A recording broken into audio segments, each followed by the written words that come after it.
the time. All the time. See? Hi, welcome to Happy Hour with Ruth. And Roxy. And we are here again on a lovely summer day. It's I beautiful. think it was 27 degrees earlier, Yes. which I don't know what that is in non-Celsius because I wiped that from my brain Yes. in high school. And, Also, we're drinking something different today. We are. There. What are we drinking, Rox? We are drinking Radlers. This is what they look like. So Pump House Crafty Radler.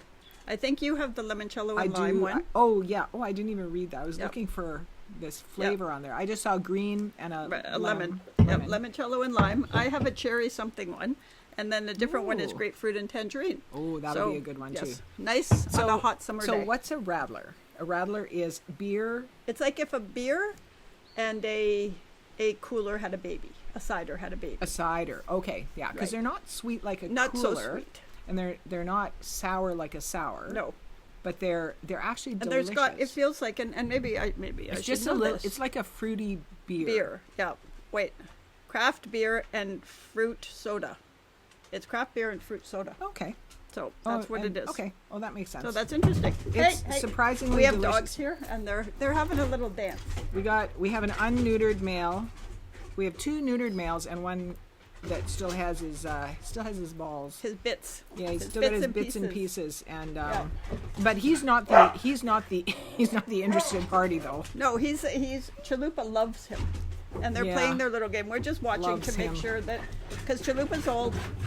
Neo just wants to play with him and wrestle, Yeah. but he might wrestle a bit too much for an old Oh yeah, boy. but Chalupa loves him. He really does. Oh, look, like Neil's doing circles. Yeah. But yes. Wanted. Anyway. Enough So of if that. if I run, you'll know it's because they're trying to get Somebody's- married. Yeah. But yes. So Anyway, So, what are we doing? Are we talking about first? what are we talking about first? I think maybe we have to talk about Roxanne's bombshell. Oh yeah, Roxanne's got something to say. So Yeah. So tell us, Roxanne, what's the bombshell? Well, do you remember what your bombshell was 8 months ago? Yes. Yes, I think we all remember that. So Roxanne's got the same one. We're listing our house as of, we signed the papers last week. It will probably And it it goes will live. if it won't be live by the time this is out. It will be almost live. No, it will be live by Yeah. the time this is out because this doesn't come out for 2 weeks now. 1 week. 1 week? Oh, what do I know? But it definitely, it'll go live. We're getting photos taken on Monday. Today's Friday. Got photos on Monday and then video on Tuesday, and It's probably it'll be Wednesday live. or Thursday. No, right? it'll be live Monday. Really? Before Oh, video. right. Before. But like, they've got to edit the I photos. think they're gonna. I think what he said was we'll get it live with just like Oh, a blank right. or a front Right. page photo or something. I've seen those. Oh, and then before. add photos to it. Right. Yeah, and then add photos. Okay. So there you go. We're listing our house. Yep. We have we've found a place that we like in Langley, oddly enough. And so besides, that you can't live without me, what are your reasons? Because your reasons are similar They're but separate than ours. Similar but separate because we weren't thinking about it. And even when you made your decision, I was like, well, I'm just going to have to adjust to life at Creekside without Ruth. I promise you she'll be happy to live without me. But the real snowball of it all was the start of it was when our oldest daughter decided to move from where they are right now a little closer, out of the heart of But Vancouver. not close. Not right, close. like They're not moving to us, but they're moving to a different place. But I didn't really appreciate quite where they were. But what that did for us was, it made us look at our youngest daughter, who lives close to them right now. She would then be 40 minutes away from them, Right. and she's very close. She's Auntie Meg. She is the one that looks after their kids. She's very close with the grandkids. Yeah. Those two, and we thought, we really want to help her stay close to them because that's an important relationship. Well, and she's got a great little apartment where she is, but it's older. Yeah, right? it's older, and it's only a matter of time until something happens there. And Right. we're like, okay, so you know what? This is a great time to invest in real estate. If she will be our tenant, then we will help her find a place Right. closer to where Stephanie is. So that's what we did. So we've talked about this on the podcast. So we found a great place. Meg's very happy there, and she will once again be 10 minutes away from her niece and nephew there. That's and awesome. her sister and brother-in-law. So that's great. But what that did was it got us looking at real estate. It's a slippery slope it's once a you open slippery that. slope. You open that link, right? Oh my goodness. Well, we started, we're looking at places for her, and then I mean, it's a buyer's market right now. Yeah. It's very much a buyer's market. So we were surprised because when you're not paying attention, you don't know. Yep. What does it matter? And we were surprised at, because we just assumed, you know, the farther east you live away from Vancouver, the lower prices are. Yep. So if you're trying to go west, you either pay a lot more money or you Yep. get a lot more space, get a lot less space. And, le- and less quality. less You get quality, less for less your money, value. right? Yeah.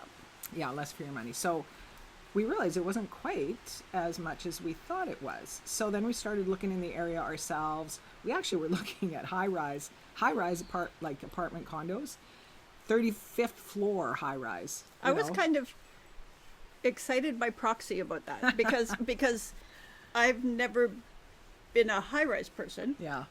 but I'm high-rise curious. Well, right? And I showed you some Yeah, of the they're floor really plans. cool. I mean, I think in 10 years, Yeah. the place we're moving from, we'll leave there and go to a high-rise. And then it won't be a brand new Right. thing, Yeah. and it will be awesome and Right. whatever. And we won't have, probably won't have this one in 10 years. And he will be an old boy, so Yeah, won't need... it'll be different. It'll be different. Yep. So that was kind of it. It was like, and we have, and with the whole purchase of that condo that we did for Megan, we've been driving back and forth and back and forth. And our grandkids are at the age where they actually want to see Yeah. us.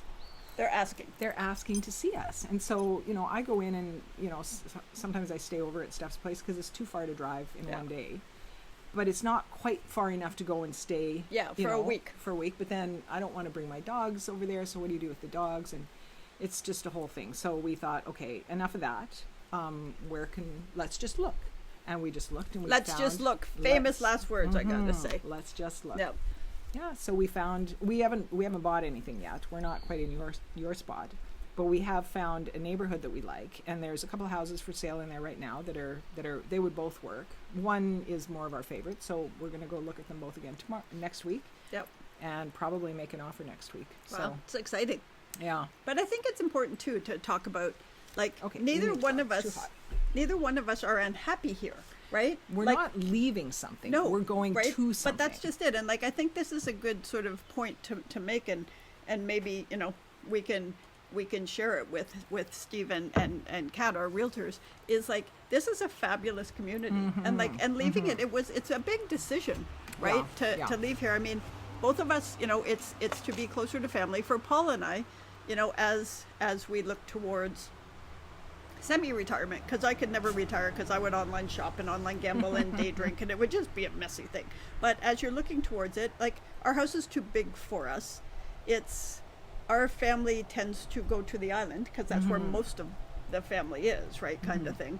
And so for us, it's like, we want to downsize a little bit. We also want to be closer to family. And for me, I'd like to be by the ocean for another time, right? I mean, and it's like, but it is interesting because it's a big decision when you decide, like, where else are you going to get, that we can walk back and forth, me and Rox. Oh yeah. Right? Where we have these, like, we have a beautiful fireplace on our back deck. We have space. You get to walk around a community that's our community, right? Oh, when I will cry when we Yeah. leave here, I'm sure. I mean, right now it's just all excitement and work. Oh my gosh, the work of getting a Yeah. house ready for staging and all that stuff. It's such a pain.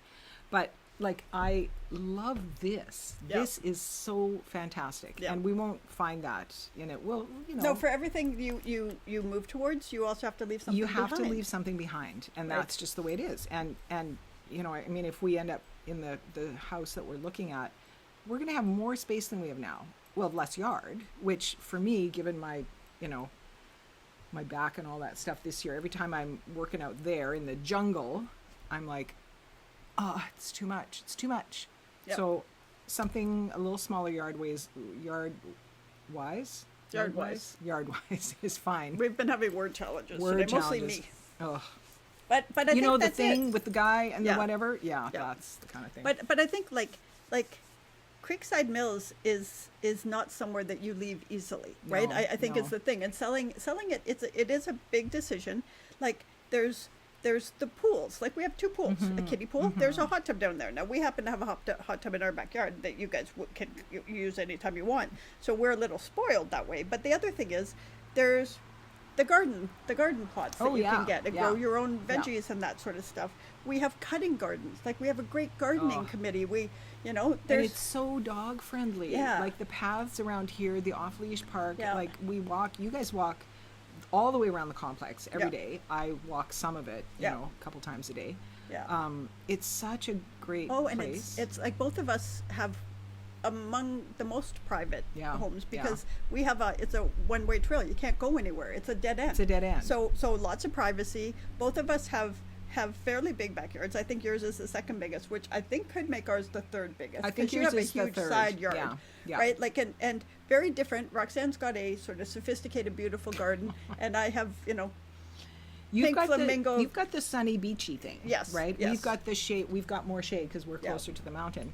Yeah. Um, But it is like it's this beautiful place and the community. Like we have good friends in here and there's community. And I think that's a big part of it is Community. that it's real community. When somebody like we've had a few people with health issues in here and the community steps up and does stuff. Yeah. We've had a couple of people have lost their partners Mm-hmm. or a family member and the community rallies around like they've got your back. Yeah. Right? Like and it doesn't mean that everybody here, I mean there's 120 something houses. You're not gonna be best friends with everybody. No. But you know what? When things are hard, everybody steps up, Yeah. right? And there's some really cool stuff that goes on. And I think it's really important, like for me, and I know you can't pick who moves into your house, but I want somebody to come and find the joy Yeah, that we me found, too. right? Yeah. And I know you can't. I mean, you can't. But you but you absolutely think can't. if they're looking out here, it's because they want community, and that's exciting. It is exciting, and that was the draw for me. That was Yeah. a huge part of the draw for me, and I knew it was a risk because you never know. Yeah. I mean, like Ray and I were talking about it just yesterday, and I said, like, we didn't know when we came in, like, are people going to be throwing keys into a bowl? Like, we don't know. I mean, we're looking at houses that are close together. People are really connected. People are sharing food. They're walking around, saying, hey, come over to happy hour at our place. And we're like, this is new. I have never had that anywhere I live. I think most people don't have that. Because for me, this is a big deal to have this here. So I know we're leaving that behind. But we're not, because we have Pink Beverly. We will, and we have Julie. Like we we're have gonna, very good, and we're we going to keep have in touch with good some people friends for here, sure. right? Yeah. In wherever, like the new place you're going to, it's a standalone house. It's not a Yep. strata or anything. Nope. So you might meet the neighbors. Do you have Yep. neighbors close by? Yeah. Yeah. Okay. We have lots of privacy though, but I've also, again, I mean, I grew up in downtown Toronto, which interestingly enough, we knew our neighbors, right? Now, again, we're talking a few years ago, but you knew your neighbors and they did the things like my mom would, I don't know, she wasn't a real baker, but she'd cook something and it'd be like, share it with people. Okay. And so I've always created community, but this one is a little bit more ready-made. Yeah, right? Creekside? Yeah. Oh, Creekside Yeah. is definitely ready. Right? Like and it's also isolated enough that you're kind of stuck because it's a 15 to 20 minute drive to the nearest restaurant. Well, there's a couple that are a bit closer, I guess, but they're small. So grocery stores, though, you're driving 20, 25 minutes to town. Selling the Okay. community. But so the point I'm making about that is that we stay here Right. for our stuff. Like we stay here instead of ordering out or going out. No, and we stay here and we make food and we share food. And you we do don't it have to, together. Or you don't go have to the to- barn. Yes, for and when something. there's an event or something, right? Or you go somebody at the last minute, it's like, hey, we're making pizza, come on over, that kind of thing. But the other thing is you don't have to worry about having a drink and driving, right? That's Because there's huge. community here. It's Yeah. really huge. Yeah. And the other thing, when you have dogs, you don't want to go too far or stay Yeah. out Yeah. too long. Yeah. You do it, and yet there's access. Like around here, in a 15 or 20-minute drive, there's 3 or 4 great craft breweries that have good food. Totally. Right. Totally. And there's really good restaurants. Like Yeah. we went, I mean, we've the downtown core of Chilliwack that's getting sort of, it's just growing and getting better and better. There's great restaurants down Oh, there yeah. in whatever, Oh, yeah. what's it called? 1881. 1881. District 1881, yeah, I think. but like there's some really cool stuff here. So you are leaving things. Like we have, Yeah. it's called something meats, and I forget what, Fraser Valley Meats. Mm-hmm. They have this garlic aioli that, honest to God, You're gonna have to learn how to make it. I've tried like for years to make it. I've Really? never made it as good as theirs. Like, so I'm just gonna have to like get Pink Beverly to mail it to me or something, or else I'll make friends with somebody that works there and get them to ship it. But like there's Anita's Bakery. Yeah, Like there's so yeah. many cool and more coming up every day, Yeah. right? That And you don't know these things. Like we didn't know any of that when we moved here. And so maybe there will be cool stuff Oh, I'm where sure. we're going. I'm sure there will be, but we don't know them yet. No, So yeah. so we know what we're leaving behind, Yeah. which is like is the always Little a Beetle sad. restaurant, which is Oh, in Sardis, which yeah. is fabulous. It's and really, we really still have to good. write a review of that, but Yeah, it we is do. really good. Yeah, it is. It's Yeah. really good. So yeah, all these things are, like we know we're leaving things behind, but I mean, my oldest grandkid is 6 and my youngest one is 3 months. And so in that stage, the next 10 years are going to be Very when important. they find us really Yeah, cool. yeah. If they find us cool at all, it'll be in the Yeah, next they're 10 gonna years. find you cool. And then afterwards they might be done with us, and they'll be on to their own thing. So this is our chance. Yeah.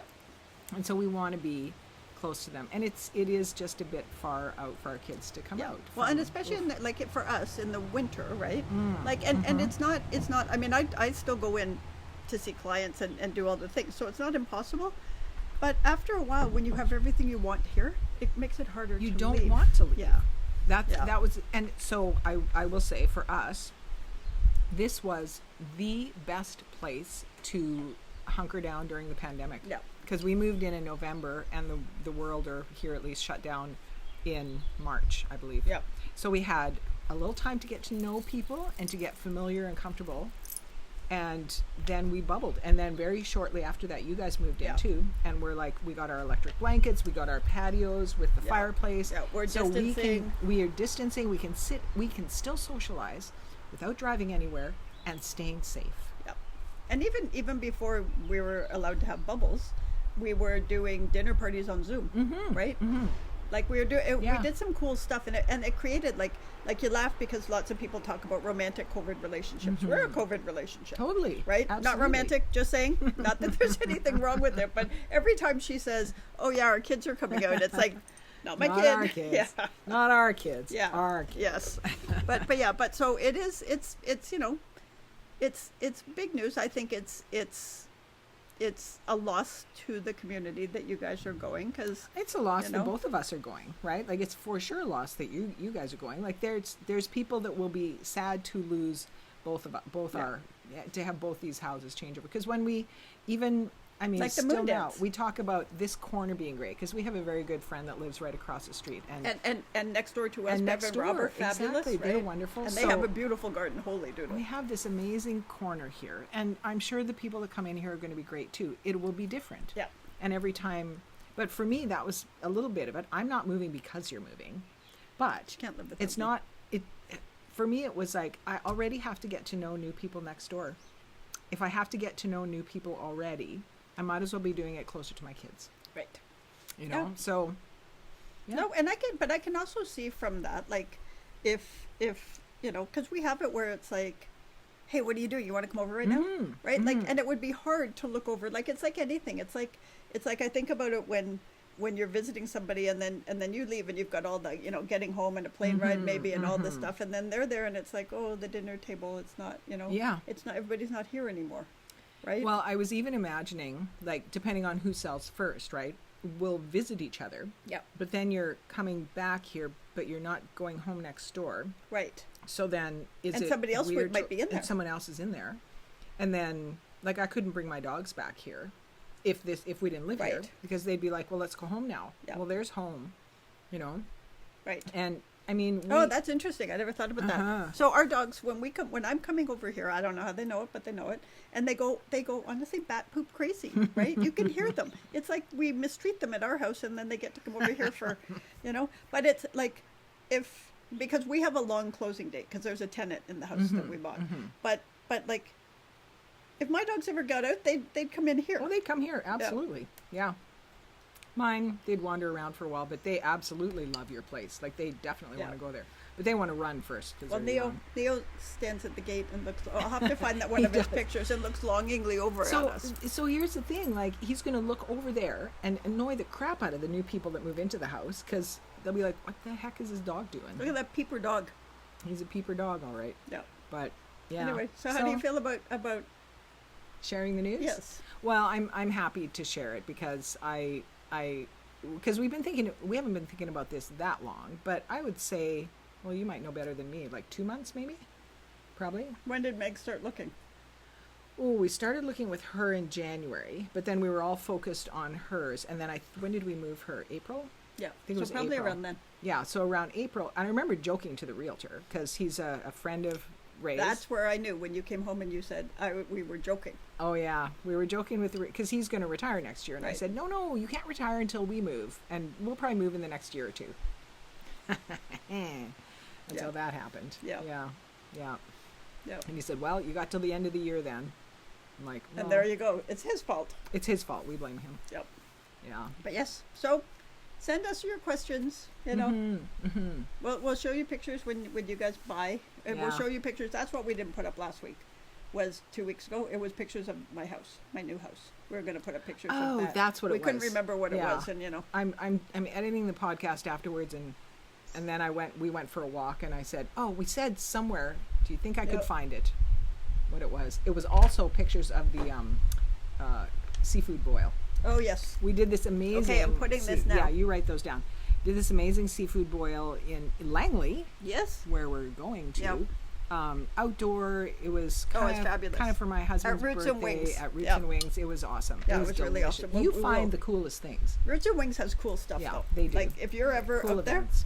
yeah, Yeah. if you're and even just go into their little shop, they are so helpful and Mhm. amazing. Like it is just such a great little micro If- distillery. Is, If I you guess what want it's called. I think so. If you want a special cocktail, like to make, because you've done this, Yep. you find all these things that are so cool.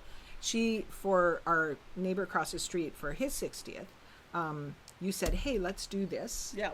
from Roots and Wings, and so they made up a kit for a personalized Yeah, cocktail. like a cocktail, but Yeah. and it was called the Handsome Frenchman. The Handsome Frenchman, because he's French. Yeah, and they have a I don't think they can call it whiskey because it's They do call it whiskey. They can't call it Scotch. oh, okay, They can't call or it it's Scotch. young whiskey or something. Like there's something They call cinnamon whiskey, or Yeah. at least the one I've got yeah. is cinnamon Well, whiskey. I think you have the Johnny Handsome one too, and that's Yes, it's yes. called Johnny Handsome. So they did Yeah. it, and it's like they make these so I talked to them, and they're so fabulous. It's like they typically drink this or this, and it's their birthday, and here's who they are, and they make up something like I did. Yours was the Seasoned Writer. Mm-hmm. Now I named that. They came up with cocktail, but I named that one. But then we did one. Ray was the cranky. Oh, what was cranky it? vet. No, not the shoot, because it's Harper's name for him. Right. Oh, the silly vet. The silly vet.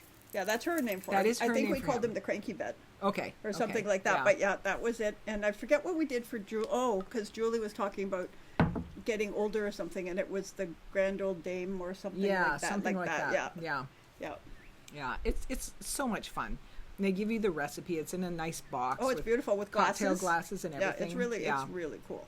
Yeah, we really. Yeah, but we anyway, must we'll put all remember that to up. tag them. Yes, we will absolutely We tag always them. try and remember to Yeah. tag, and we Yeah. rarely do. Yeah, we got to And get you better know what? at social. I'm just gonna oh man, story of my life. I'm just gonna give a quick little shout out here while I'm thinking about it, because otherwise I'll forget, to some very loyal followers of ours, who is my sister Connie. So Connie, thank Yep. you. I know she watches every Friday while she's Every second Friday, every second Friday while she's cooking. Maybe she watches it in halves. I don't know. maybe. She watches it. Your sister Bev Yep, she's always very good. watches. She watches and she She wants comments. us to do live ones more because she wants interaction. Live scares me. Yeah, we'll if, do it, if we though. could figure it out. We're gonna have to do it on Zoom anyway. Yeah, that's true. We'll figure it out. Leanne, my friend Leanne, Oh yes, watches all the she's time. fabulous. So Yeah. does Nan. So does Nan. Yeah. Yes. Yep. And Beth, I think, watches Yep. regularly Yeah. too. Nope, she does. Yep. Yep. Yep. No, there's a lot of really, we're really fortunate to have this core team that keeps sharing it too, which is really nice. Yeah. So Yeah. thanks, you guys. Like, Yes. we really appreciate we do it. appreciate it. It's very touching, Absolutely. because most of the time I think, We're talking into the void. who cares? Like, who cares? But that brings us around to what we're working on for next week. This is kind of the little preamble podcast to. This is the preamble because there's so much content. We haven't actually got it done yet. Is where where this It goes. is a beast. It is a beast, and because like we did the mimosas and muffins and merriment Mimosas, muffins, and merriment. at Pink Beverly's, and it was fabulous. We had 8 total women, 9 Yeah. counting Pink Beverly, Yeah. and when we talked about all sorts of things, everything from what would your life be like if you didn't have kids, or if you didn't really have kids in real life, what would it be like if you had kids? We talked about what are the dreams you have that you can make a reality now as you're going into different chapters. Kat talked about she had some finding a great comments. bestie after after 40 kind of stuff like that, which is really, we had some really great conversation, and we're pulling them in because we're this fledgling little podcast and we didn't have mics for everybody, so we kind of sat around like a we didn't get everything. We got a lot. We got a lot, yeah. And some of it we elected to not have on mic because people got quite vulnerable. Yeah. And it was beautiful. Yeah. And that so we're working on that. Yeah. And so that'll be we're in going to 2 use weeks. some of that. Yeah, so we'll use that's that. in 2 weeks. Yeah. But that brings me to the idea of something that I heard. I guess I don't know. I probably saw it on social media. I thought you maybe sent it to me, but I don't think you don't remember. So I don't think it was But you. that means nothing. I don't remember anything. But it was the idea that what is it that women get from kibitzing together? Women get together and they sit around. This has always happened. Women sat around by the fire. Women sit around. They call Baking them bread. hen parties, quilting bees, Baking bread, baking bread, right? Or sitting around and just bitch sessions, whatever you want to call it. Or you see those the old grandmas in Italy, right? And they're making pasta together, or they're outside, doing something like that. And it's a very special form of community. It is. Right? It is. And it's the idea that usually what happens in those things is women vent. They vent about something. They're complaining about their kids or their husbands or the cost of rice or whatever, something, right? And it's not in a my life is falling apart and I'm so miserable way. It's in a this is part of our life. This is something we share. Here's a challenge. And it's also, it's like that, Alanis Morissette song. She's got a song. The line in there is, everyone wants something to crave. And it's also like everyone wants something to complain about. Yep. Like, I love my husband dearly. I complain about him a lot. But he's mine to complain about. Right? And I can't imagine my life without him. Right. But we all want that part because then it's like, I mean, I love my job. Also complain about it bitterly most of the time, Especially when she's actually writing. When I'm actually on deadline, oh God, yeah. But the other thing is, because we were talking about it, so I'm watching this show right now called Sweet Magnolias. It's on Netflix. And it's really good. It's a little cheesy. I mean, it takes sort of the Hallmark romances. Yeah. I feel it takes it a bit to a different level. Okay. Like, they're all pretty people, right? They all go to church all the time, but they actually do a really cool thing where they show the underside of church, where they show the real judgy, side, right? They like show the real side. Yeah. Right? So, but like they have these three women meet. I don't know how often because it seems like they're always got a margarita in their hand, but they have margarita nights, and when they first toast, they're like, what did I tell you? I think it's like spill it out. Or pour it out. So it's pour out the good, the bad, the ugly, the concerns, the complaints, like all of that.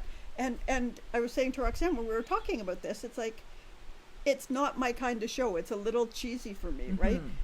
But it's also like, I'm a little bit addicted to it. And I wonder if it's because when they have these things, you get it, I get it by like... It's kind of a vicarious venting session for you. And so, but I also get like that... That oxytocin rush. Right. Yeah. Where it's like this connection, because you and I do it a lot, where it's like we're just walking the dogs and it's like, this happened, blah, blah. But there's a difference between venting and complaining. Yeah. Right? Yeah. Like there is, because like we were just talking about this and I had to think about this because I think that I complain a lot and I don't want to be a person that complains a lot. No. So what I don't actually think that I am. But no, she's not. Every now and then I think, but I do talk about, like I am nattery and So what's the difference between venting and complaining? And I think venting has this, I need to get this out. I don't need it to be fixed. I don't need it to be solved. Right. I just need to stop. Quit teasing him.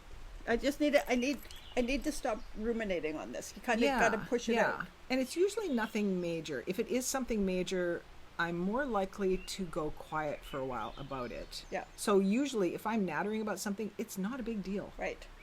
If it is a big deal, I will want to talk about it eventually, but probably I need to sort it out a little bit first myself. Yep.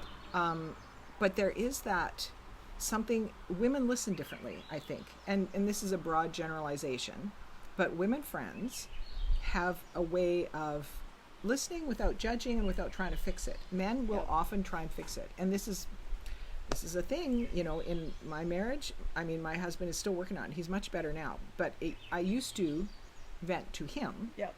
And he would hear a thing and I would say, oh, whatever. You know, it's really challenging getting the kids to a place on time. You know, like, oh, I'm so tired because I had to do this. Well, why don't you get up earlier? Now I feel judged and fixed and I don't feel heard, you know, or why don't you make a plan? You know, like this is, well, now I feel like it's all my fault. Yeah. I am perfectly scheduled. Everything is fine. I'm just saying my life is full. You're and just busy. saying a thing. I'm just saying a thing. It's not actually a problem. Yeah. So now he understands that usually it's not actually a problem. We just kind of need to talk about it. So Paul and I do it, and because Paul and I work together, right? You have to have that's the worst. You have to have very sort of clear lines, because when you work, and we work with different clients, and honestly, you know, knock on wood, we have fabulous clients and stuff. But if sometimes a project has challenges because the client doesn't know what they don't know. Right? Yeah. Or somebody else dropped the ball or whatever. And so but even in our personal lives, right, is what we have a thing, and it's like what we say is, you know, I need a minute. And then usually if the person doesn't say I need to vent, the other person will say, do you want to vent, or you're looking for a solution? That's such a right? great And so answer. we do that because sometimes you just have to be like, this pissed me off and blah blah blah blah da da da da da, and you get it out of you, because I am a big believer that if you don't talk about stuff, you hold in the negative 100%, right, hormones. Yeah. Right? But we also have a rule: get to vent 3 times. Yeah. Right? Because after that you're stagnating in it. Yeah. Right? So it's either then you're wallowing. And our thing for that is, if after the 3rd time, you either have to accept that this is a reality and find a way to live with it or work around it, or you have to come up with a solution, right? Because after that, then it is complaining. Yeah. Right? Yeah, that's a good way to look at it. So that might be more complaining is... So say it again, the venting and complaining. So I think maybe there's an aspect of timing involved, or duration. Yeah. So if you continuously talk about the thing that you don't like, as opposed to, here's a thing that has happened in my life, not dealing well with it right now, it's bugging me, whatever, I'm going to deal with it, and then I'm going to deal with it, and then it will be over, or I'll accept it. Yeah. I'll either fix it or accept it, just or find a workaround. Yeah, right? Find a workaround. Yeah, exactly. So maybe it's that, okay, if this is part of your life now, then stop complaining about it. Well, you know what? We used to have a thing in my family, and my sister and I did it a lot. And it was like, you know, especially when you're in that sort of early 20s, you know, kind of, here's the career I want, or here's the thing I want. And then you would get into things, because sometimes you look around and it's like, and it's happened in later years. You look around and it's like I don't like where my life is right now, right? And we always had a thing. It's like, if you don't like it, change it, right? Because the power is yours. Yeah. And it's the same, to me, it's the same as complaining. It's like, if you're going to so for example, if I was going down to the pool, I've never been to our pool, right? I'm just not a go sit around the pool person. Right? Like, if I wanted to go swim, I'd get in and I'd swim. Yeah.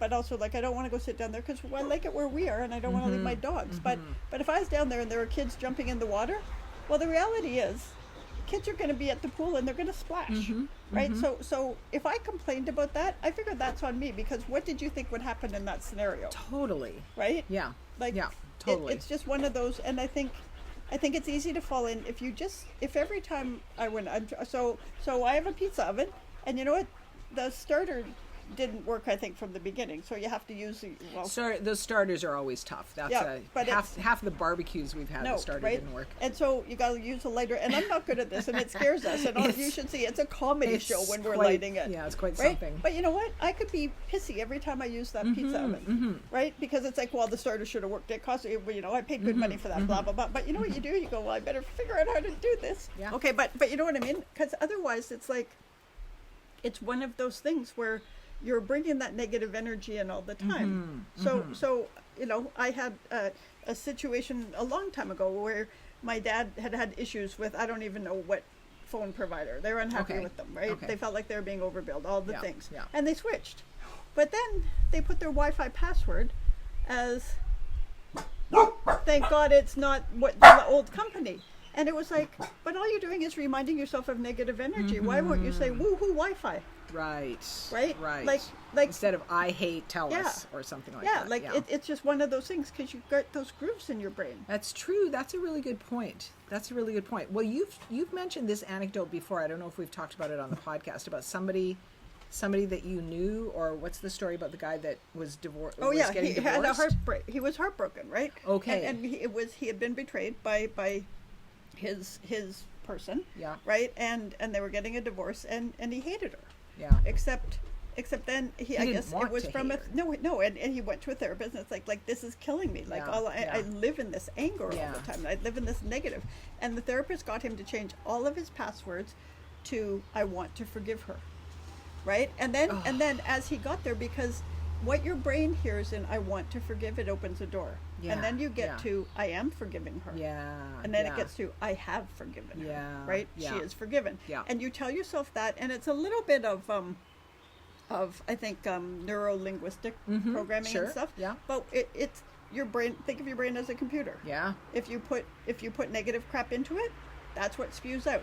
Garbage right? in, garbage out. Yeah, and so if you think about that, and my baseline is not freaking Susie Sunshine, except I bet you most people that know me would think I look on the positive side of Yep, things. yep. And it's because I've trained it. Yeah. When I see now, also, I mean, it's good for issues and crisis communication because I look at the worst case scenario and I have a plan for it, then I can manage it all. Yeah. But the other side is, what if you looked at it's pouring rain outside and you wanted to go on a picnic, but what if you switch it? And Paul and I do it in the mornings when we walk sometimes. Instead of saying, we're always like, whoa, it's a great day today, nice sunshine. But when it rains, it's like, wow, look at this. Isn't it good for nature? Isn't it good for the firefighters? Isn't it good? And we talk about that. So there's always the flip side that makes it, Yeah. just like you can find the negative, you can find the positive. Yeah. Yeah. And if you start to train your brain, that becomes your, and I promise you, I am not, my original baseline is not like, woohoo, Yeah. right? Yeah. If I can change it, anybody can change it. Because honestly, I'm a crisis and issues person. I look at the worst case scenario for everything, right? So how do you think your life might change at, like, your part of your reason for moving is to cut back on work. You say you're never going to retire, but you might take fewer contracts. Well, the way the world's going, we might get less contracts. Right. So if you're dealing with fewer issues and crises, do you think that might change your attitude on life? Like, will that, if you have less stress, call it maybe? But that's an interesting question because work certainly adds a layer of stress, especially you would know as an entrepreneur, right? Yeah. But the other side of that is, I think You're just fine. being Just do an empathetic person, but also somebody who's got a little bit of social anxiety. That's if I know what the worst case scenario is in my head, I know I have a plan, right? And so for me, it will give me more time to do things that, you don't have to worry about. But in every issue and crisis I think I've ever done, there certainly is always you don't get an issue or crisis unless, for the most part, it's either human bad behavior, greed, or somebody rushing through something without actually understanding the thing. Yeah. But in every single one, there is usually somebody who steps up and shows you this amazing character. Wow. Right? Their character steps up, and it's like, we Wow. can't do it that way. Yeah. We have to make it right for whoever what might have been harmed. And there is always something in there where you sit back and you go, that's why I continue to do this, so that we can always make sure that we're acting with the best intentions of everyone involved, right? Like even the hard stuff, when you can see, because we've had clients where we've turned them down because they're like, you need to fix this. Yeah. And it's like, I can't fix it. Yeah, no. But you know what, when you think about that kind of thing, it's like what Mr. Rogers said, right? Look for the people running towards the problem, right? Look for the helpers. There's always a helper. Yeah. Yeah. Right? And it restores your faith. Yeah. Right? Yeah, it's true. It does. But it's an interesting question when you start to think, because it's not like we're entrepreneurs. We never thought about, like, growing up. I don't think my family, because my dad was an entrepreneur, right? My mom was an entrepreneur. So it's like we never had this discussion about get a job with a pension, Oh, right? yeah, Like okay. that just was not our, again, that's not our environment. Yeah. And so it's like now I talk to people who have a pension and it's like, holy hell. And honestly, it know. wouldn't have stopped me anyway. Yeah. Right. But it's like you guys, so you have to make a different living for yourself. Yeah. Right. Both my parents had union jobs, and I mean, I think that it actually has been quite, probably a little nervous, anxiety provoking for them that we've been entrepreneurs Right. all our life, and you know, like I'm very fortunate. I have a very financially savvy husband, and so it's worked. It's fine. But I often think that too, like, wouldn't it be great if I was just a nurse if I'd gone into human nursing instead of animal nursing, Right. and then had a hospital job and had a pension? Like, that's the ideal. Like, one entrepreneur, one. Yeah. Can you just get out of my face? Oh my God. And one with a pension. Like, Yeah. that's such a. We've had colleagues and employees that are that situation, and we're like, yeah, that's the way to do it. But on the other hand, neither one, Ray would never have worked for him to work for, he No. tried. He's not a work for somebody else kind of person, and I've discovered the older I get, I am not either. Yeah. So, you know, like, you end up where you're supposed to be, Yep. and hopefully, you know, you've made enough. Well, that's just it. I mean, I think both of us have been fortunate enough, right, that you have money in the bank that can, you know, that acts as your investments act as that kind of thing. But it's also, I mean, I just think there are those of us who wouldn't have done well in that kind of a more structured environment, and I wouldn't have given up. Like, oh my goodness, right? The experiences of all the things, and I get it. It's like everybody finds their place where they can be happiest, right?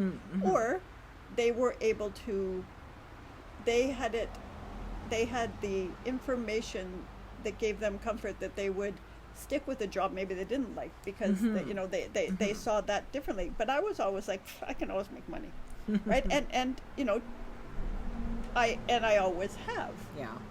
Have I, you know? But the other side of that is I wouldn't be who I am if I. That's it. Right. That's it. And I've always had, I don't know, now I recognize it as a limited attention span, probably related to attention deficit disorder of some sort. But I like to be in charge of my own life. Yeah.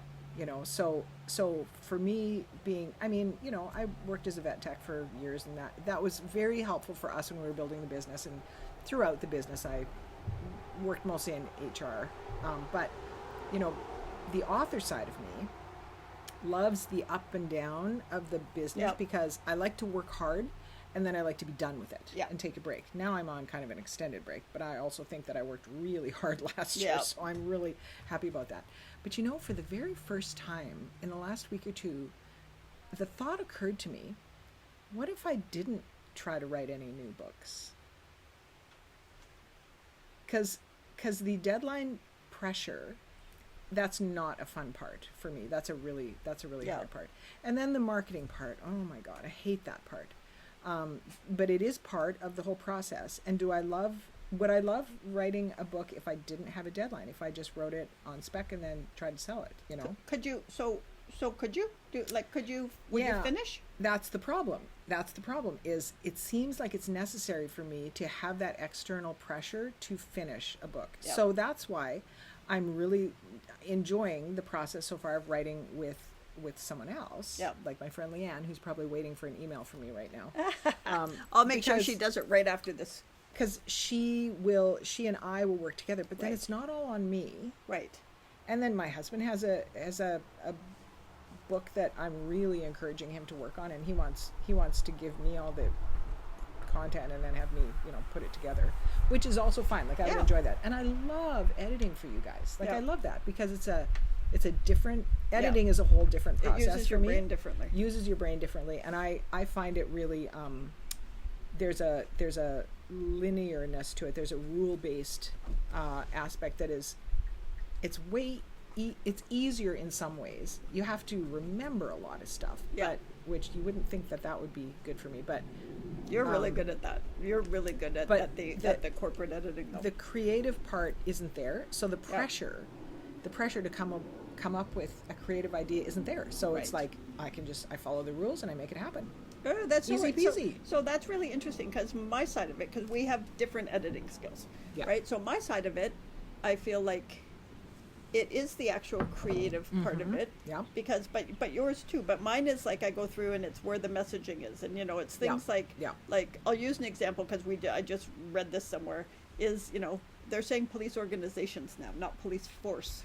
Because force is a word. Oh, that's brilliant. Right? You know what I mean? Oh, Stuff that's like brilliant. that, right? Like mine is to go through and it's like, not just what are we trying to say, but what are they taking away? Yes. What's the underlying emotion you get from this kind of, what words, and I don't want to use the word trigger because it's misused, but what is the emotion it causes in you when you use that word associated with police force? Not a good word, but like you go through it and it's for the messaging, and it's for it's like the words are really important, not just what words you use, but in what sequence they go in, kind of, right? Language is so powerful in so many more nuanced ways, and this has kind of been a theme of mine in the last few years, I would say, is recognizing the power of language, and I mean it's always been a thing for me, probably because I've always loved stories, but the layers of language, and that is a perfect example of how language and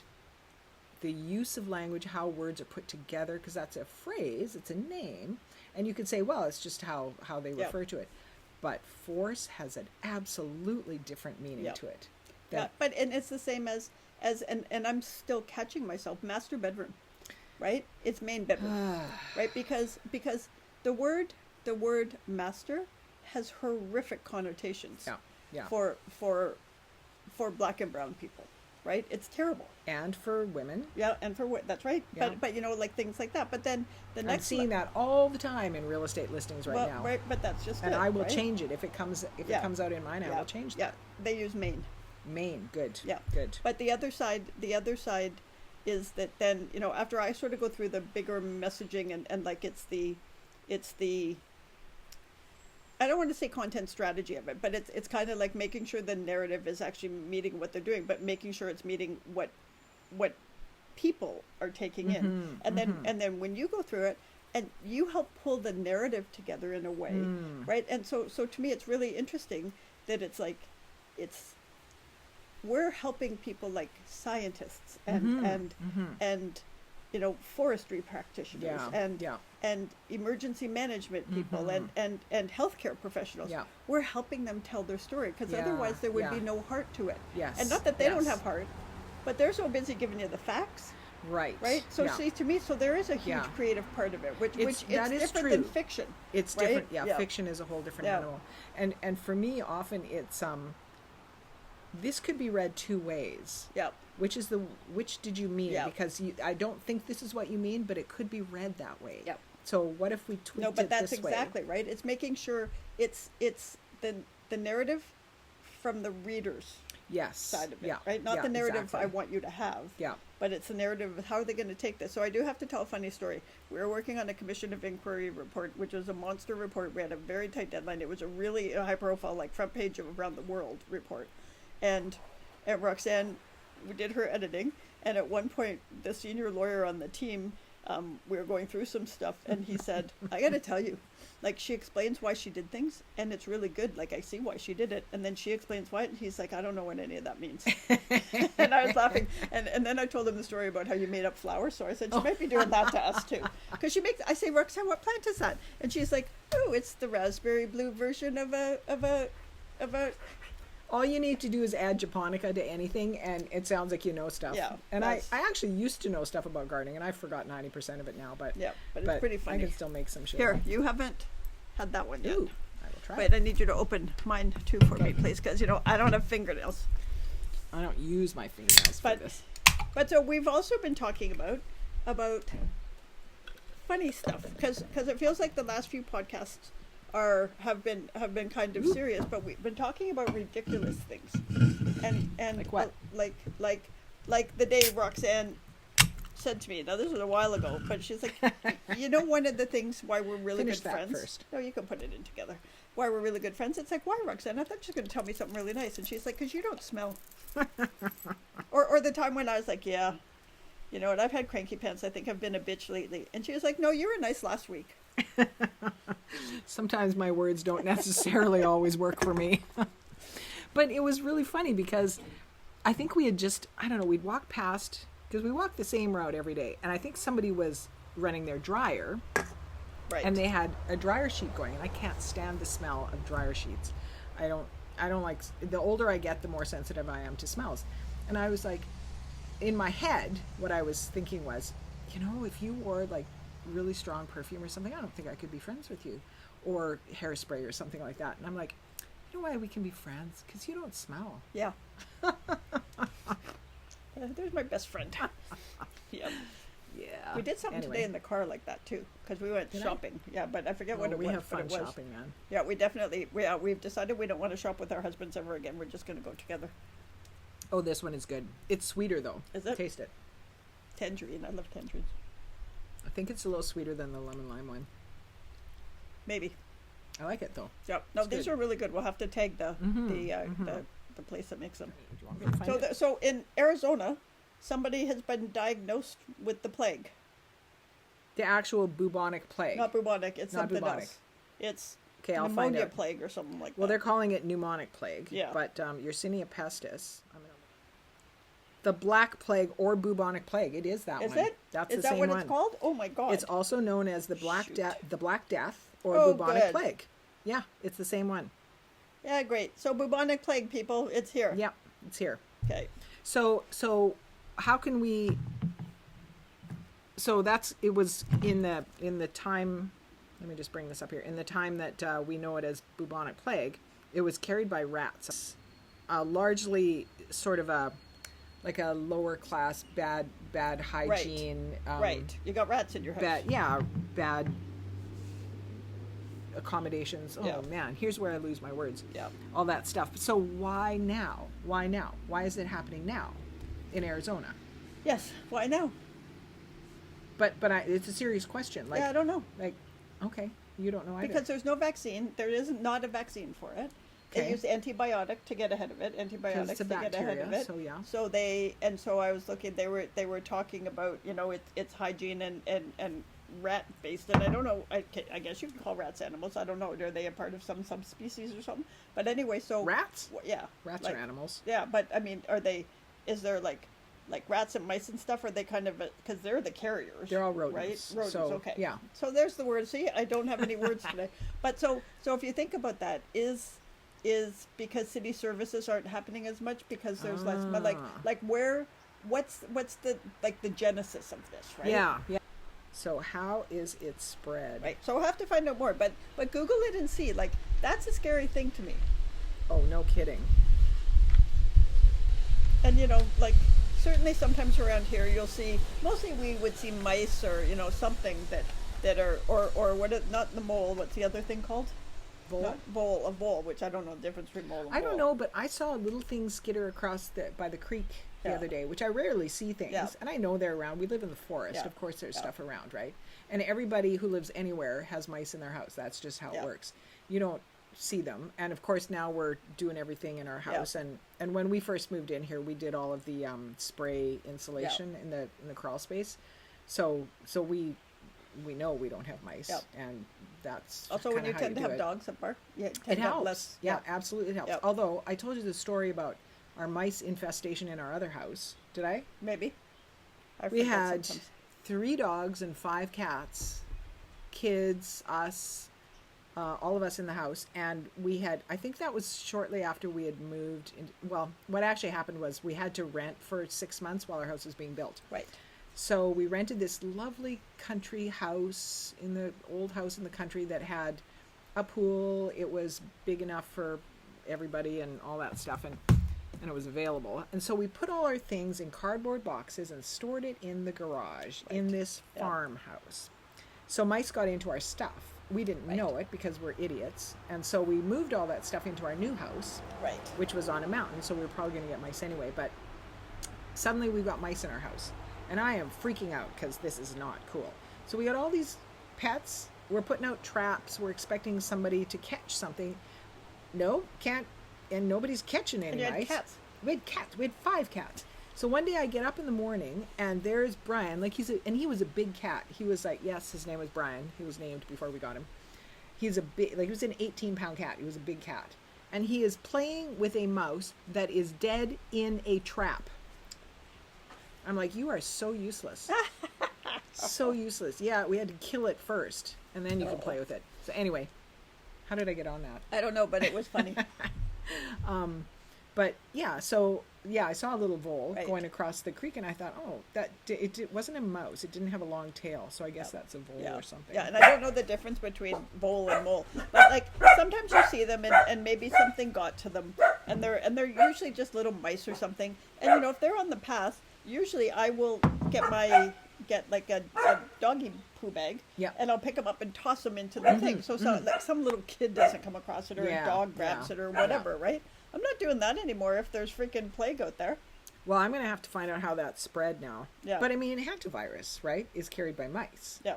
And that's not good Nope. either. But you know, it is. It's one of those where you sort of forget, because you're urbanized, even though we're in the country, you kind of forget that nature still has threats, right? Like it's, and that just seems, and I think it kind of goes back to the ancient evangelical, plague, floods. Like it's kind of like, holy man.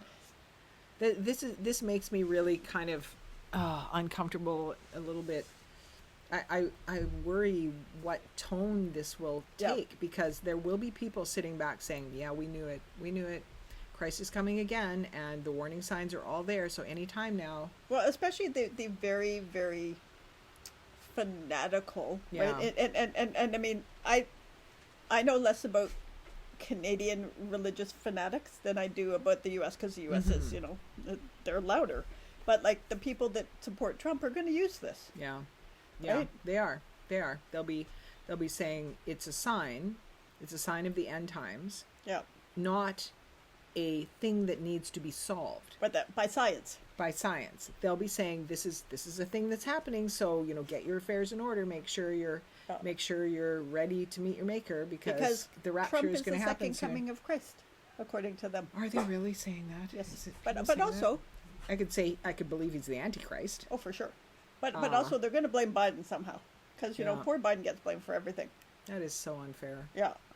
So but unfair. because they can't see the truth. But that kind of goes into, like, when you think about that, because I have been trying to think, how are we going to get out of this, and how are we going to pull people along? Because there are more Trump over the Epstein thing. A lot of like really, really extreme Trump supporters are pissed because they haven't released the Epstein list, right? So they're kind of turning on Trump, right, for not releasing it. So it's interesting. But how do you assimilate those people back into mainstream, right? And I'm not talking about left, right? I'm not talking about the world I live in, but even just coming back to acknowledge, because I just read something and honestly, I had to put it down and walk away and go make a tea because I was about to explode.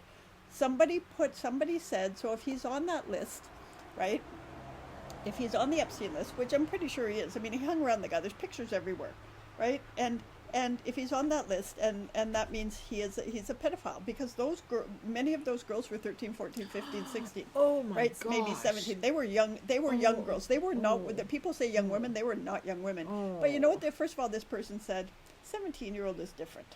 No, they're not. But the other thing this person said, Jesus wants us to forgive.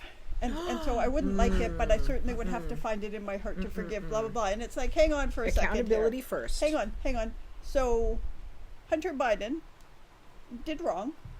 You cannot forgive him, and you're always on him. Right. For things that it was tax evasion. Yeah. Right? Like it's not a good thing to do. Right. But it didn't have any victim impact. Yeah. Like there was no specific victim.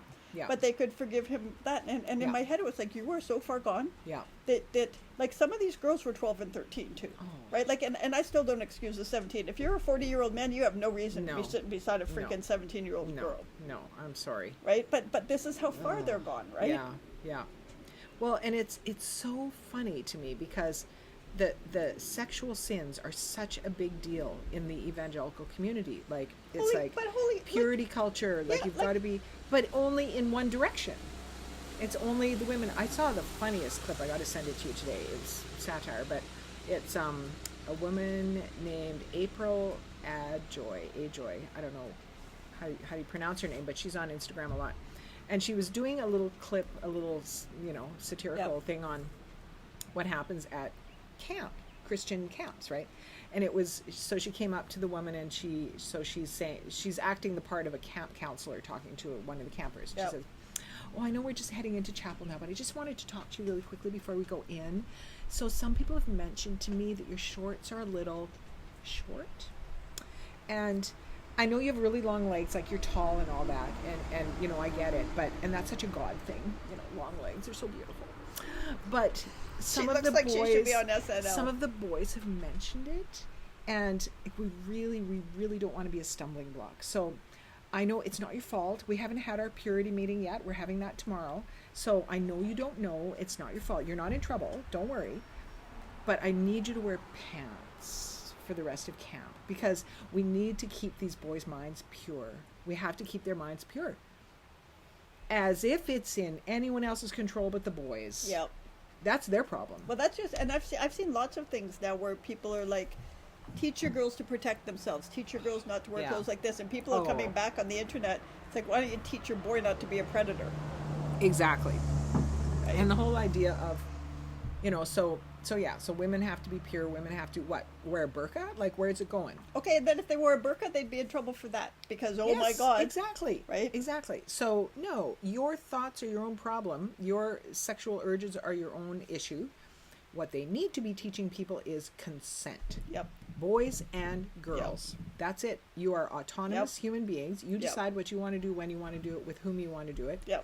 And then you get consent with someone else. And be informed. Understand. Oh my gosh. Like, there's sometimes you go on and I don't go on the right wing sites very much, but sometimes you go on and there are these things where it's like things I wish I had known. Like, some people think that you can only get pregnant when you have your period. What? Yep. Because you're like a dog in heat. Yeah. And I expect most of these are farm kids, so what they would, of course, make, right? But there's stuff like that, right? Yeah. Or, and it's like all this stuff, and it's like, sex ed matters, right? Oh my goodness, it matters. Yeah, basic human anatomy and physiology. Yep. Where does this come from? I got to remember how I know this. I think maybe this came from a conversation with some medical people years ago. I think that's where it comes from. That women don't know their own anatomy. They don't know the names for things. They just know that something's wrong down there. Yep. Right? No, you need to know. Do you remember that scene in Fried Green Tomatoes where they're all sitting around with mirrors? Yes. And they're looking at each other, and some of them are like, what? I didn't know. You need to know your anatomy. Yep. You need to know what things are called. Yep. You need to know what... Yep. You need to know yourself. Exactly. Knowledge is power. And that, yeah.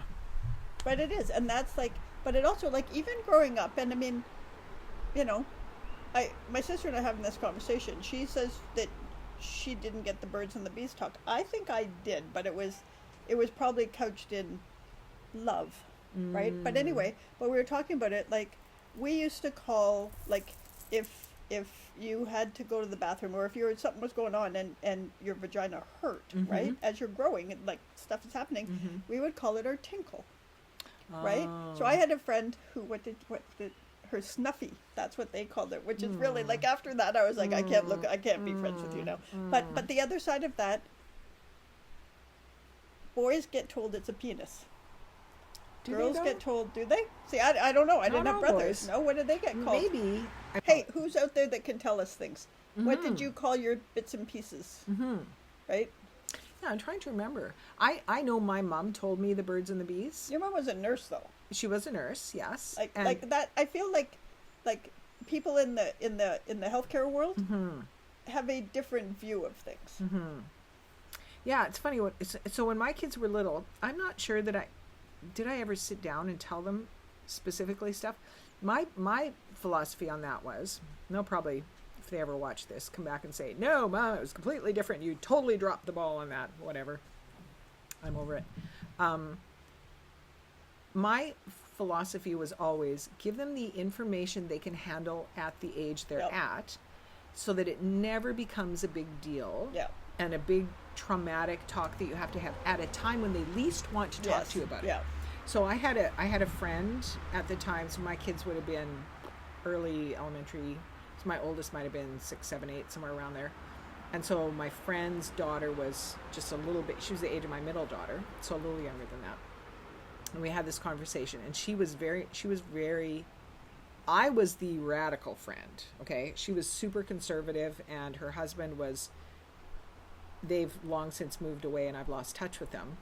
So I don't know exactly, where they're at. But I was quite worried about her because I felt that she was very much cowed by him and under his control. I don't think it was a healthy marriage.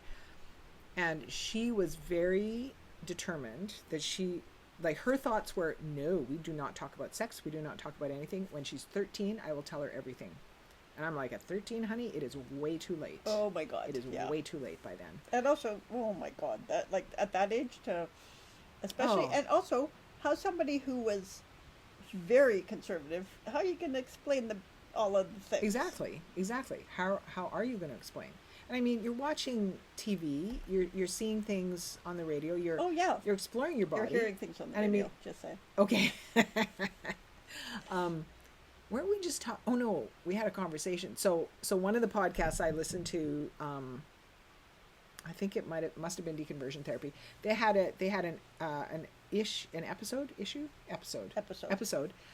where they were talking about, it's a day for words. They were talking about masturbation, and it was by a psychologist who's actually written a book about it, and he said, right away I'm going to use the word masturbation because we need to destigmatize it. So he was talking about how fetuses in the womb have been ultrasounded fondling their genitalia because it's a self-soothing thing. It's like sucking your thumb or anything else. Like, it's just, and the way he said it, he's like, human beings do not need to be taught what makes them feel good. They only need to be taught what is shameful. They never need to be taught about pleasure. They will discover that on their own. And where I'm going with all this is that at 13, your kid has learned stuff. They have learned a lot of stuff. Oh, for sure. They've either learned it the way you want them to learn it, or they've learned it the way someone else wants to learn it. And I guarantee you they've learned it with nuance. They've learned it with shame or something else.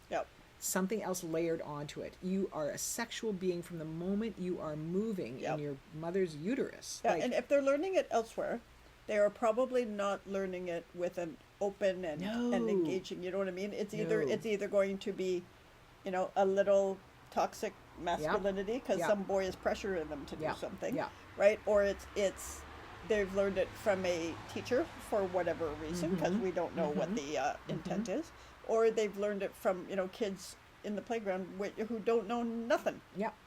And think about this. This has always been just a bugbear for me, is think about the kid who maybe is at risk of being sexually abused or maybe is being preyed upon, and they don't have language. They don't have language. They don't know what their body parts are. They don't know what is healthy and what's not healthy. They don't know about consent. They don't know about consent. And again, they're boundaries. too young to have consent. Right? Because it's the whole thing, it's like, I was just reading something, and I'm not going to get this right, but it was like about, they changed Snuffleupagus from being the imaginary friend, who was never on screen in Sesame Street. Because some people were abusing kids and saying to them, no, I'm your imaginary friend. Right? And I think that's the story. I will double check it, but it's something like that. But the thing is, if you don't understand the physiology and the sexuality, when Uncle Bertrand, right, you don't know, it doesn't feel good, but you don't know that you have a say. You also don't know he's crossing a boundary. Like, that's why I love it when people are like, my kid's not going to hug you if they don't want to. When I see that with like grandparents and stuff, I'm like, woohoo, because you should never force contact. Right? I remember one time my brother's girls were fairly, I think they had just moved back to Canada, and they were maybe like 6 and 4, something like that. Yeah. That's probably about right. And they were visiting, and they were leaving our house, and as they left, like, I gave them a hug, and then I gave them a little swat in the butt, because, I mean, kids' butts, come on, they're just the cutest so things, cute, right? yeah. And she turned around, the oldest one turned around, and she said, "I don't like that." And I was like, "What? How dare you?" Like, I was really affronted by it, and then I, reined myself in and said, "No, that is absolutely within her rights to say that. Good for her for saying it." Yeah. Because, like, what am I doing? Yeah. I can play around like that with my own kids if I want, because they'll also tell me to just bugger off. But, I have no business touching her there. But it's interesting, right? Like, Yeah. and as young people, like, it was always like, oh, give Uncle Jake a hug, and it's like, well, he's not my uncle, and he holds me, and he smells, or something, right? Like, it was like, and I'm not a touchy person anyway, so it was always like, you sure aren't. Oh my God, she keeps hugging me. Well, yeah, get ready for a lot more of that once you don't live here anymore. Sorry, it's just how it's going to be.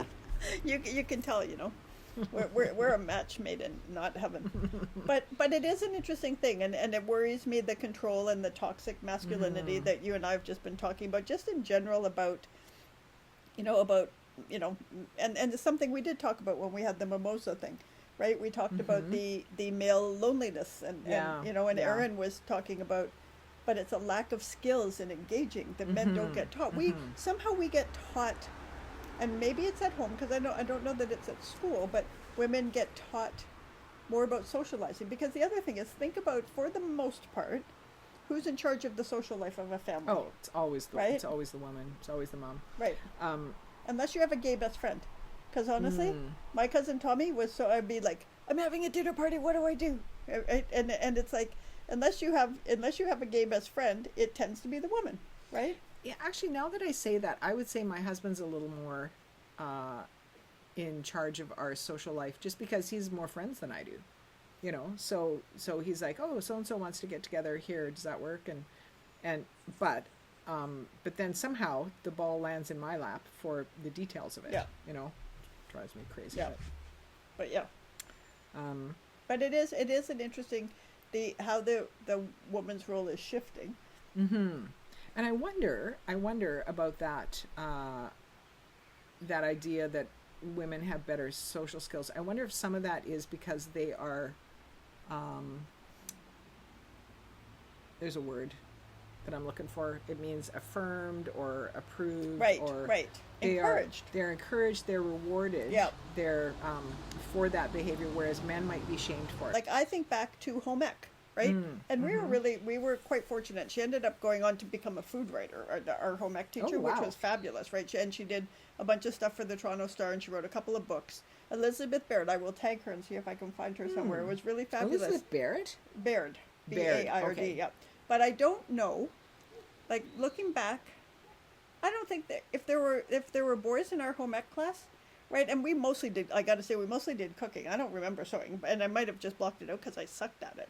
But like, I don't remember many boys being encouraged. And when you think about it, like, it in some families it is different, right? But for the most part, in like the friends that I have, that's not true. Like, and maybe it's because I like cooking, so I do all the cooking and Paul does the cleanup in her house, But it's like, lots of women seem to be, but I think I just talked myself out of this, because we have Philip, who's a chef, who's a friend, who does most of the cooking. Yeah. We have my friend Stephen, right, who is a fabulous cook, who does all of that. We have Stephen and Kat, our realtors. Oh yeah, he does most of the cooking. Yeah. My brother really likes to cook.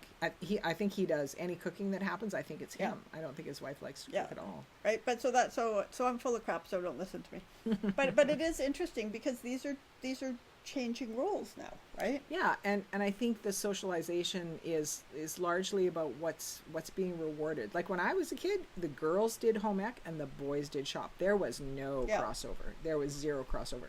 And now, like, give me a drill and a hammer. I have really lousy skills, but I love doing that stuff. I would have loved to have learned some of those things. Right. I really, really would have. Yeah. Nope, absolutely. But it wasn't really that. And even like when we lived on the farm, I mucked out barns. I wanted to do all that stuff. And I was, so I would do those voluntarily.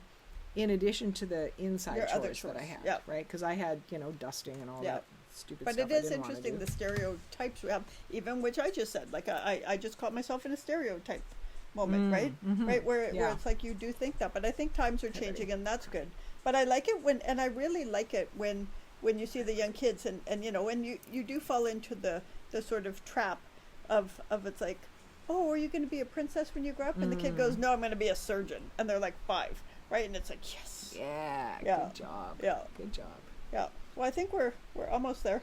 Yeah. We don't want to keep people too long, and also Oh, 119, yeah, we're there. Holy Well, cow. we have 19. No, we things to don't. chop We don't out. have that. No, it never takes as much as you think it does. You're wrong. You're wrong. I'm wrong. Damn it. Damn it. But now we're going to go and have food, fondue. and We're yeah, having fondue we are.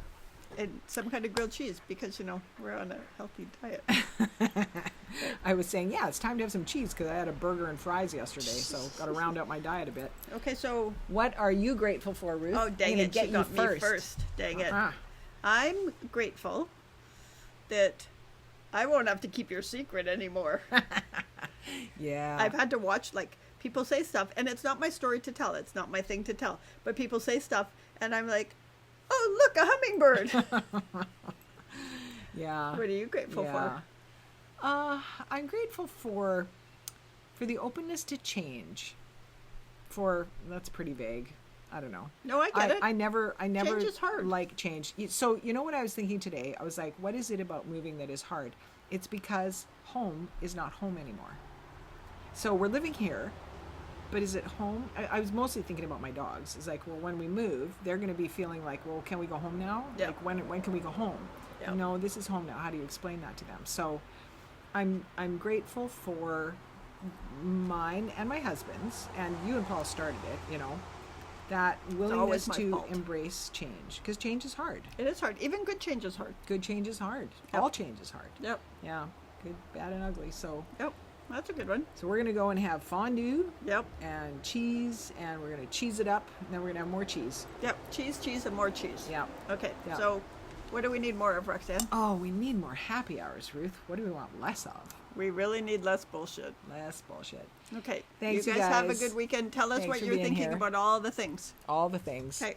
Bye.